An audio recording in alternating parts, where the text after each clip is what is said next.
Aí começou a cair um pouquinho de pressão nos ombros e falar, cara, o que você tá fazendo, mano? Cara, deve ter umas boas respostas. Forma de ganhar dinheiro na internet é 30 sites de pirâmide. Exatamente. Maravilhoso isso. E eu caí num dos caras que eu mais repudio hoje do mercado digital. Eu falei, pronto, eu sempre tive essa consciência de que nos Estados Unidos tudo acontece 2 anos antes, dá tempo de você importar pra cá e ganhar muito dinheiro. Ótimo. E aí, quanto polêmico pode ser aqui? Eu sinto que hoje o brasileiro enxerga o mercado cripto como um cassino. O que é também hoje uma resistência muito grande, por exemplo, quando eu vou fazer parceria com corretora. O cara fala, qual que é o seu volume? Você vende alavancagem? Você vende trade? Eu falo, não faço nada disso, meu irmão. Eu vou falar pro cara comprar um negócio e segurar pra ele não tomar decisões emotivas. Ele fala, então você não vai gerar volume, não quero você. Pô, mas o que adianta se você não mostra os ativos? Eu falei, não quer mais nada, né? Vou aparecer pelado aqui pra você também.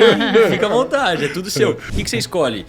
R$30 em Bitcoin ou uma nota de R$2? Você não precisa fazer isso porque você é um cara do mal, porque suas atitudes são questionáveis, mas porque as pessoas que julgam as suas atitudes são questionáveis.